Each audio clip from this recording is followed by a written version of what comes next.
सभी को मेरा प्रणाम। एक और जानकारी मैं आपको देने वाला हूँ। जो ये प्राकृतिक आपदा होती है, जैसे कि बिजली गिरना या फिर बाढ़ का आना या फिर बिजली के कारण कोई पशु की हानि होना, मर जाना, या फिर इसके अलावा कोई बिजली के कारण अपने मकान ढह जाना, या फिर जैसे कोई बाढ़ से कोई मकान ढह जाना या फिर बाढ़ के कारण कट जाना, इसी प्रकार की जितने भी जो प्राकृतिक आपदा से जो आम जनों के नुकसान होते हैं, उन आम जनों के नुकसान के लिए गवर्नमेंट एक पोर्टल बनाया है। उस पोर्टल पर आप फॉर्म भर सकते हो और जितने रुपए का आपके नुकसान होता है वो गवर्नमेंट आपको दे देगी, ताकि जैसे आपका मकान ढह गया तो आप फिर से उन पैसों से जो गवर्नमेंट आपको पेमेंट देगी, उन पैसों से आप फिर से मकान बना सकते हो।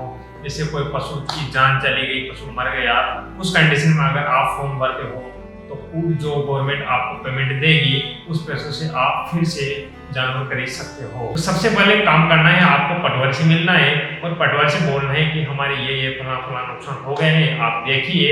और देखने के बाद आप मुझे इसकी रिपोर्ट दीजिए, ताकि मैं इसका आपदा प्रबंधन के जो पोर्टल होता है उसको ऑनलाइन कर सकूं और कुछ गवर्नमेंट की जो सहायता राशि मिले उससे मेरा जीवन यापन या फिर जो नुकसान हो उसकी भरपाई कर सकूं। तो पटवारी आपको एक फॉर्मेट बना के दे देगा, एक अच्छी सी रिपोर्ट दे देगा, वो भी उसमें आपको अपलोड होगी। इसके साथ में राशन कार्ड भी अपलोड होगा, जन आधार की भी जरूरत पड़ेगी। ये 4-5 चीज की जरूरत पड़ेगी। इसके बाद में जैसे आप फॉर्म भरोगे, फॉर्म भरने के बाद में संबंधित पटवारी के पास में जाएगा, संबंधित पटवारी उसको वेरीफाई करेगा और वेरीफाई करने के बाद में जो अपने डिस्ट्रिक्ट यानी कि अपने जिला लेवल के जो उच्चतम आपदा प्रबंधन के अधिकारी होते हैं उनके द्वारा अपना जो क्लेम हुआ, कितना % क्लेम हुआ, वो क्लेम आपने अपने अकाउंट में स्थापित कर दिया जाएगा। अब जिस टाइम अपन फॉर्म भरेंगे उस टाइम जिस व्यक्ति का फॉर्म भरेंगे उसके आधार कार्ड में अकाउंट नंबर जुड़ा हुआ होना जरूरी है, ताकि उस अकाउंट में ही वो जो नुकसान हुआ है वो पेमेंट आने वाला है। अब ये हो गई ऑफलाइन की सारी बात, इसको एक तरफ साइड में रख देते हैं। अब ये रामलीला के बाद में दूसरी रामलीला चालू होती है कि हमने जैसे राशन कार्ड ले लिया, जनाधार ले लिया, राशन कार्ड ले लिया, पटवारी से मिलकर हमने रिपोर्ट बनवा ली कि कितना % इस व्यक्ति के नुकसान हुआ, ये उन्होंने दे दी। बैंक पासबुक भी हमारे पास है, जनाधार सब कुछ दस्तावेज ऑफलाइन हमारे पास है। अब सर आप ये बताओ कि ऑनलाइन इसको कैसे करना है। तो ऑनलाइन करने के लिए आपके पास एक एसएसओ होनी चाहिए। एसएसओ आईडी या तो आप स्वयं भी बना सकते हो या फिर किसी भी नजदीकी ई-मित्र पर जाकर आप बनवा सकते हो। एसएसओ आईडी होने के बाद में आप उसी से ही इसका फॉर्म भरोगे। मैं अपने जो लैपटॉप है सामने, इस लैपटॉप पर आपको ले चलता हूँ और दिखाता हूँ कि आप आपदा प्रबंधन का फॉर्म कैसे इजीली भर सकते हो और कैसे पेमेंट ले सकते हो। वीडियो आपको पसंद आए तो वीडियो को लाइक कर देना, चैनल को सब्सक्राइब कर देना। फॉर्म को आप मोबाइल से भी भर सकते हो, लैपटॉप या कंप्यूटर से भी भर सकते हो। सबसे पहले आपको अपनी एक एसएसओ बना लेनी है। एसएसओ बना लेने के बाद में एसएसओ लॉगिन करनी है। एसएसओ जैसे ही आप लॉगिन करोगे इस प्रकार अपनी एसएसओ ओपन हो जाएगी। ओपन होने के बाद में एक ऑप्शन होता है अपने पास डिस्ट्रिक्ट मैनेजमेंट इंफॉर्मेशन सिस्टम का। अगर ये ऑप्शन आपके पास में नहीं आ रहा तो आपको यहाँ पर अदर वाले ऑप्शन पर क्लिक करना होगा। क्विक सर्च में आपको लिखना होगा DIS डिस्ट्रिक्ट लिखने के बाद में डिस्ट्रिक्ट मैनेजमेंट इंफॉर्मेशन सिस्टम ये वाला ऑप्शन आएगा, इस पर आपको क्लिक कर देना है। जैसे ही आप इस पर क्लिक करेंगे तो इस प्रकार का पोर्टल आपके सामने शो होगा। तो इसको ओपन होने में थोड़ा बहुत समय लग सकता है। इस प्रकार ओपन होगा, इसको जैसे स्क्रॉल डाउन करेंगे तो इसका इंटरफेस इस प्रकार का होता है। इसमें सेकंड नंबर पे जो ये लिखा होता है यहाँ पर ऑनलाइन अनुरोध में आपको लिखना है राहत सहायता अनुरोध। तो यहाँ पर राहत सहायता अनुरोध पर आपको क्लिक करना पड़ेगा।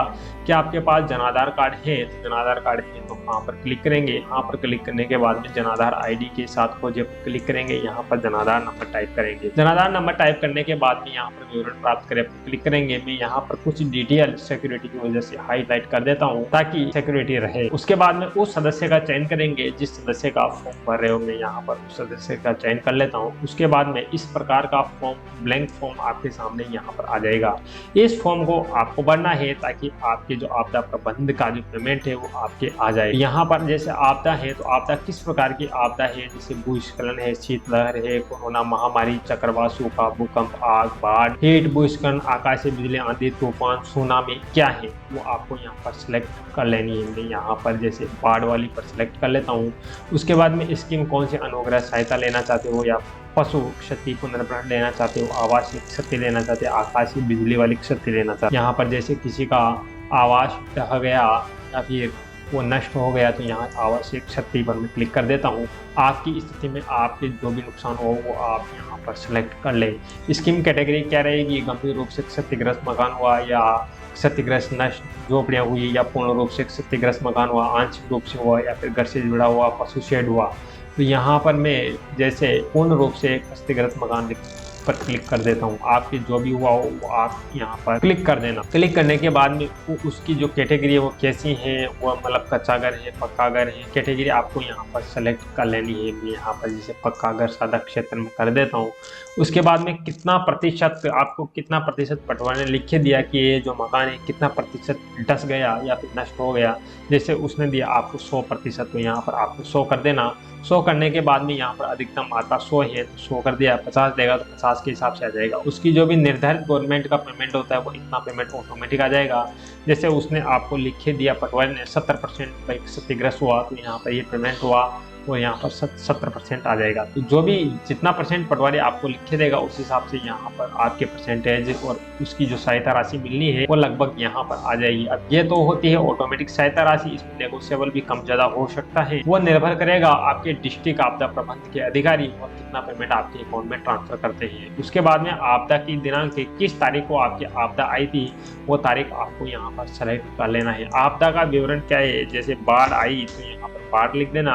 आपदा का क्षेत्र आपके कौन सा क्षेत्र पड़ता है वो क्षेत्र लिख देना। एड्रेस क्या है, जैसे जिस क्षेत्र में आपके बाढ़ आई है वहाँ का एड्रेस क्या है वो आपको यहाँ पर लिख देना। तो यहाँ पर वो क्षेत्र लिख देता हूँ। उसके बाद में नीचे स्क्रॉल डाउन करना है, ये यहाँ पर प्रार्थी का विवरण आ जाएगा। प्रार्थी का विवरण देख लेना सही है, इसमें आपके मोबाइल नंबर वगैरह, बैंक वगैरह, बैंक डिटेल वगैरह सब कुछ आ जाएंगे। उसके बाद में प्रार्थी का पता, प्रार्थी कहाँ पर निवास करता है वो पता आपको लिख लेना है। डिस्ट्रिक्ट ऑटोमेटिक जनरल से उठा लेगा। उसके बाद में आपकी तहसील कहाँ पर पड़ती है वो तहसील। उसके बाद में नगरीय क्षेत्र ग्रामीण है या शहरी क्षेत्र है वो सेलेक्ट कर लेना है। उसके बाद में शहर का नाम, और ये अगर आप शहरी क्षेत्र करोगे तो शहर के हिसाब से आएंगे, नहीं तो ग्रामीण के हिसाब से ब्लैंक आएंगे। उसके बाद में पंचायत समिति आपको सेलेक्ट कर लेनी है। आपकी जो भी ग्राम पंचायत पड़ती है वो ग्राम पंचायत। उसके बाद आपका जो भी गांव वो गांव, आपका जो भी घर प्लॉट नंबर वो है वो आपको लिख देना है। और गली कौन सी है, जैसे भैरू जी की गली, माता जी की गली, या फिर बाजार वाली गली, या फिर टंकी वाली गली, जो भी गली है वो गली का नाम आपको यहाँ पर कर देना है। उसके बाद में अगर ये वाला एड्रेस और ये वाला एड्रेस, आपदा एड्रेस और प्रार्थी का पता अगर सेम है तो यहाँ पर इस पर टिक कर देना। टिक करने के बाद में ये डिटेल ऑटोमेटिक फिल हो जाएगी, यहाँ पर टिक कर देना। ऑटोमेटिक फिल होने के बाद में आपको नीचे स्क्रॉल डाउन करना है। अब आवेदन अग्रेषित, आवेदन कहाँ पर जाएगा, जैसे अग्रेषित किया जाएगा पटवारी को, आपकी जो भी ग्राम पंचायत के पटवारी उनके पास ही आपका आवेदन जाएगा। उसके बाद में डॉक्यूमेंट लगेंगे यहाँ पर आधार कार्ड, तो यहाँ पर आपको लिख देना है आधार कार्ड। उसके बाद में आधार कार्ड की कॉपी स्कैन करके यहाँ पर अपलोड कर देनी है, जो ज़्यादा से ज़्यादा 1 MB से कम होनी चाहिए। यहाँ पर लिखना है आपको राशन कार्ड, यहाँ पर मैं राशन कार्ड लिख देता हूँ। राशन कार्ड लिखने के बाद राशन कार्ड की PDF यहाँ पर अपलोड कर देनी है। यहाँ पर लिखना है आपको बैंक पासबुक, तो आपको बैंक पासबुक यहाँ पर अपलोड कर देनी है। इसमें जाकर आपको बैंक पासबुक जहाँ पर भी लोकेशन पे वो अपलोड कर देनी है। उसके बाद में जो पटवारी द्वारा जो आपकी रिपोर्ट बनाई जाएगी वो पटवारी की रिपोर्ट आपको यहाँ पर इसमें अपलोड कर देनी है। और यहाँ पर लिखना है पटवारी रिपोर्ट, यहाँ से जैसे यहाँ से कॉपी कर लेना और यहाँ पर इसको पेस्ट कर देना, या लिख देना पटवारी रिपोर्ट और यहाँ से उसको चूज कर लेना। चूज करके इसमें लिख देना अनुरोध करें पर क्लिक कर देना। आपकी फाइल सफलतापूर्वक सबमिट हो जाएगी। सबमिट होने के बाद आप इसे चेक भी कर सकते हो कि आपकी फाइल पर क्या अभी तक क्या प्रोसेस चल रही है या क्या नहीं चल रही है। तो उसको आप उसका स्टेटस कैसे चेक कर सकते हैं वो भी मैं आपको दिखा देता हूँ। आपको यहाँ से बैक आना पड़ेगा। बैक आने के बाद में यहाँ पर जैसे यहाँ से किया था अपने ऑनलाइन आवेदन और यहाँ पर पंजीकरण स्थिति है, तो यहाँ पर आपको पशु शिविर की स्थिति, चारा डिपो की स्थिति, आहटी की स्थिति, आप यहाँ से उसका स्टेटस भी चेक कर सकते हो। उन व्यक्तियों तक भी इस वीडियो को पहुंचा देना जिन व्यक्तियों के क्षतिग्रस्त आपदा प्रबंधन से नुकसान हुआ है, तो उनको भी बेनिफिट मिल सके। तो आई होप, मैं आशा करता हूँ आपको वीडियो पसंद आया होगा। अगर आपको वीडियो पसंद आए तो वीडियो को लाइक कर देना, चैनल को सब्सक्राइब कर देना। ऐसी इन्फॉर्मेशन मैं आपके लिए लाता रहता हूँ। तो मिलते हैं नई जानकारी के साथ अगले वीडियो में, तब तक के लिए जय हिंद, जय भारत, वंदे।